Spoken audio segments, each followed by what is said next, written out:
Okay, review ko lang yung mga bagay na tinanggal natin, pinagpalitan natin. Ito kanina sa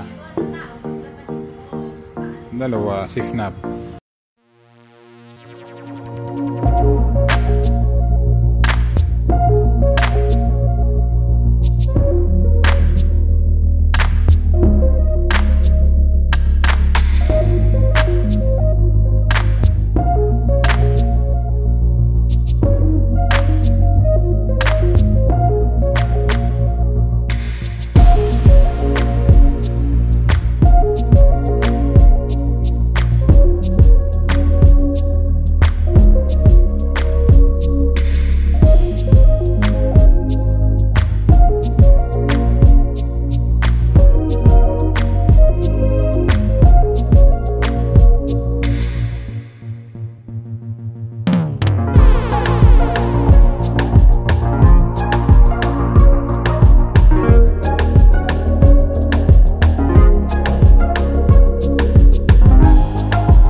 Okay.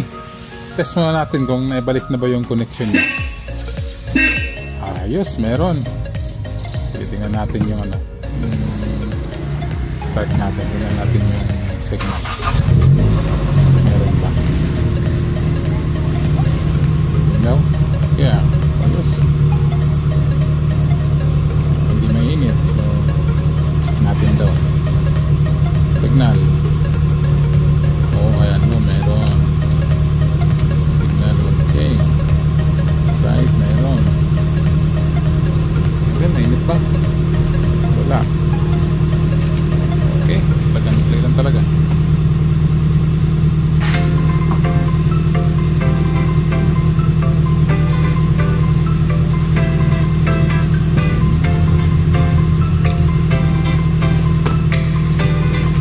Ito, try natin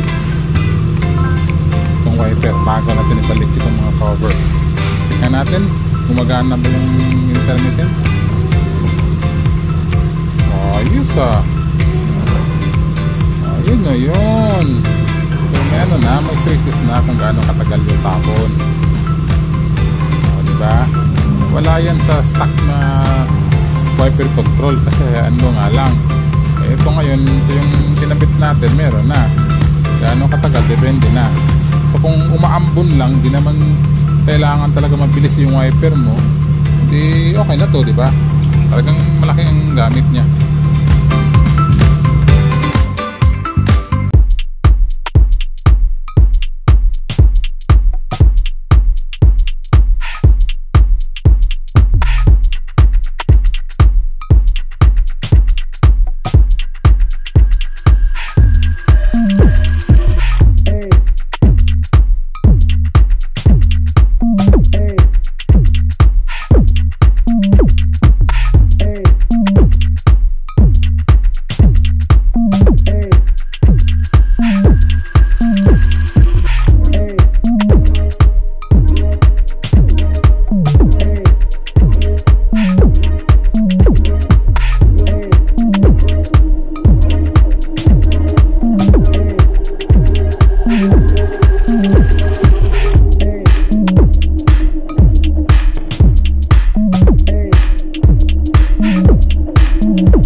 Sa G4 Construction / Pariworks na siyang mag-sponsor ng dinner namin this Friday. Pare, wag mong kalimutan ha.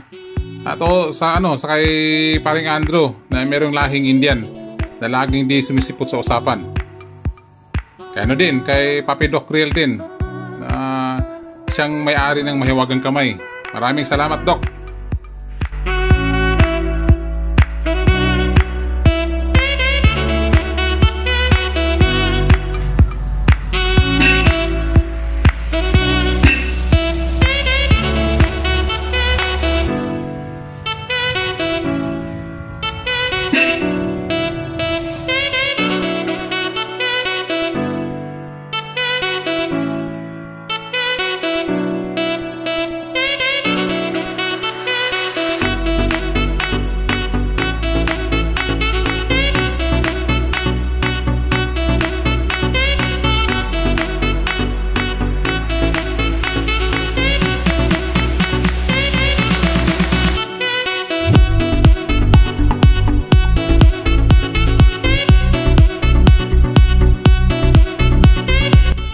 Okay, review ko lang yung mga bagay na tinanggal natin, pinagpalitan natin. Ito kanina sa dalawa shift knob saka yung wiper stock. Ayan. Ayan ang tatlong bagay na tinanggal natin.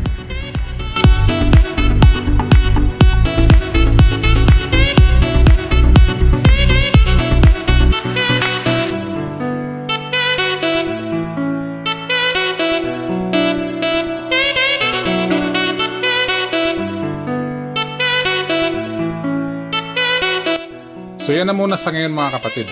Successful yung DIY natin. Pakiclick na lang po yung bell button dyan para updated po kayo sa mga new videos ko.